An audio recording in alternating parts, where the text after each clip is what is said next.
यद्भासा भासते नित्यं जगदेतच्चराचरं तमादिपुरुषं देवं भास्करं समुपास्महे। मूर्तित्वे परिकल्पितः शशभृतो वर्त्मा पुनर्जन्मनाम् आत्मेत्यात्मविदां क्रतुश्च यजतां भर्तामरज्योतिषाम् लोकानां प्रलयोद्भवस्थितिविभुश्चानेकधा यः श्रुतौ वाचं नः स दधातु नैककिरणस्त्रैलोक्यदीपो रविः। श्री गुरुभ्यो नमः। जयतात माता वैष्णो। श्री माता वैष्णो देवी गुरुकुल के सम्मानित प्राचार्य जी, उप प्राचार्य जी, समुपस्थित सभी आचार्य, अध्यापक, अध्यापिकाएं एवं प्रिय छात्रों, ज्योतिष शास्त्र में ज्योतिष शास्त्र यह जब हम नाम सुनते हैं तो स्वयं ही हमारे अंतरपटल में एक ऐसी छवि आ जाती है, हमें लगता है कि अवश्य ही कोई हमारे भाग्य को बताने वाला व्यक्ति है, यदि कोई ज्योतिषी है। वस्तुतः ज्योतिष शास्त्र को 3 स्कंध वाला शास्त्र कहा गया है, जिसमें वर्तमान में जो होरा स्कंद है ज्योतिष शास्त्र का बहुत लघु स्वरूप है, उसी को ही ज्योतिष शास्त्र माना जा रहा है। यह वर्तमान परिप्रेक्ष्य है। यद्यपि शुद्धम लोक विरुद्धम नाचरणीयम, लोक में जो मान्य है, जो दिखेगा वही बिकेगा। उस कारण से वर्तमान परिप्रेक्ष्य में होरा शास्त्र की बहुत अधिक महत्ता है।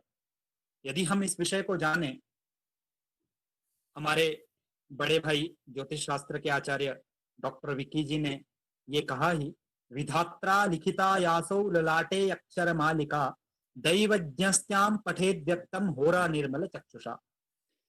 कि आपके माथे पे विधाता ने, ब्रह्मा ने जो अक्षर मालिका लिख दी है, उसको होरा रूपी नेत्र के द्वारा जो वह ज्योतिषी होते हैं, दैवज्ञ होते हैं, वह उसको पढ़ते हैं। तो यह जो कुंडली है, कुंडली वस्तुतः क्या है? कुंडली हमने आकाश को 12 भागों में बांटा है। हम जानते हैं, हम हमारे सौर मंडल में रहते हैं। सौर मंडल में इस आकाश को 12 भागों में, समान 12 भागों में बांटा हुआ है और उस एक भाग को राशि नाम दे दिया है।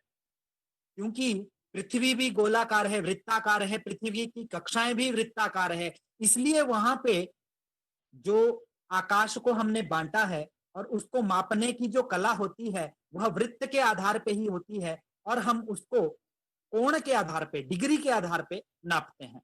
तो इस प्रकार से जो कोई भी ग्रह जिस किसी भी राशि में आता है, जिस किसी भी राशि में आकाश में जिस समय होता है, उसको उस प्रकार से कहा जाता है। जब किसी व्यक्ति का जन्म होता है, जब किसी व्यक्ति का जन्म हुआ, जिस समय उसका जन्म हुआ, उसके जन्म के समय कौन सा ग्रह पृथ्वी से किस डिग्री पे स्थित है, वह ग्रह किस नक्षत्र में है। नक्षत्र पुंज हमें आकाश में दिखाई दे जाएंगे। 27 नक्षत्र हैं और उन्हीं 27 नक्षत्रों को 12 भागों में बांट के 12 राशियां बनाई गई है। तो आकाश में कौन सा ग्रह किस नक्षत्र में, किस राशि में है, यह खगोलीय प्रमाण, क्योंकि जो आपका समय है, टाइम जो है, समय के सूचक जो है वह पृथ्वी और सूर्य है। सूर्य और पृथ्वी ही समय का आधार है। सूर्य उदय से दिन आरंभ होता है, सूर्य अस्त से जो दिन है उसका अवसान होता है। पृथ्वी अपने अक्ष पे एक दिन में एक चक्कर लगाती है और 365 दिन में, एक वर्ष में वह सूर्य का चक्कर लगाती है। तो समय का आधार पृथ्वी की जो खगोलीय गति है वही समय का आधार है। उसी को आधार मान करके इस खगोलीय ग्रहों की जो कुंडली में है, हम उन खगोलीय ग्रहों को वह इस राशि में इतने अंश पे है, इसको बताया जाता है। और इस प्रकार से बता करके कुंडली के द्वारा आगे भाग्य कहा जाता है। तो इसलिए सर्वप्रथम कुंडली निर्माण के लिए हमें आवश्यकता होती है जन्म समय की, उसी के साथ जन्म स्थान की भी। वह विषय अलग है, उसको छोड़ेंगे। आज का विषय जो है उस विषय की ओर चलते हैं। तो आज का विषय है इष्टकाल। इष्टकाल का मतलब होता है कि अभिलषित काल, कोई इष्ट समय है, कोई ऐसा टाइम जो मुझे चाहिए। इष्ट का मतलब है मुझे जो चाहिए। इष्ट काल समय, इष्ट समय। तो इष्ट काल क्या है? वस्तुतः जो किसी व्यक्ति का जन्म समय है उसी को इष्ट काल कहा गया है। किस व्यक्ति का किस समय जन्म हुआ है, यह सामान्य, मैं सामान्य भाषा में, शास्त्रीय परिभाषाओं में न जाता हुआ उन परिभाषाओं को बच्चों के उपयोग के लिए सामान्य भाषा में कह रहा हूं। तो इष्टकाल, इष्टकाल से हम समझते हैं जन्म समय। जिस समय किसी भी व्यक्ति का जन्म हुआ वह उसका इष्टकाल है। अब यह जो जन्म समय है, यह जो इष्टकाल है, इसको निकाला कैसे जाए, ये है क्या? अब देखिए, सामान्य सी बात है, हम लोग अपनी सनातन संस्कृति के वाहक है। सनातन संस्कृति को आधार मान करके हम चलते हैं। अब दिन किसे कहा गया है? दिनम दिनेशस्य यतोत्र दर्शने। दिन वहां होता है जहां पे दिनेश का दर्शन होता है। सूर्य का जब दर्शन होता है तब दिन होता है। सूर्य के उदय होते ही दिन का आरंभ हमारी संस्कृति में कहा जाता है, और सूर्य अस्त के बाद रात शुरू हो जाती है। यह एक सामान्य विषय है, हम इस चीज को जानते हैं। तो सूर्य उदय से लेकर के, सूर्य उदय जब हुआ, दिन का आरंभ जब हुआ, उस सूर्य उदय से लेकर के जन्म के समय तक का जो समय है, इनके बीच जितना टाइम है, उसी को इष्टकाल कहा गया है।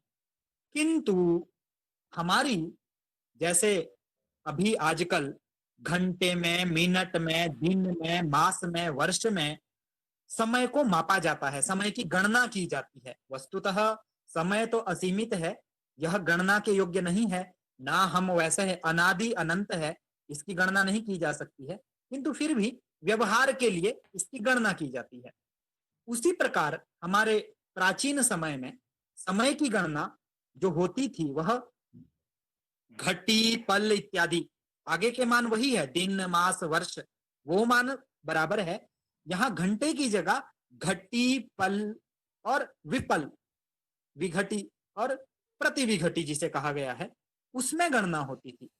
तो अब वह जो हमारे पास इष्टकाल जन्म समय जो है, वहां सूर्य उदय से जन्म समय, दिन आरंभ से जन्म समय के बीच का जितना भी टाइम है, जितना भी समय है, उसे इष्टकाल कहा गया है। और उस इष्टकाल को हमें घंटे मिनट में ना रख करके घटी पल में निकालना है। तो घटी पल में यदि इष्टकाल निकल जाएगा तो उसे हम अपना इष्टकाल कहेंगे। बस इतनी सी बात है। तो इष्टकाल की परिभाषा क्या हुई? सूर्योदयात जन्म समयावधि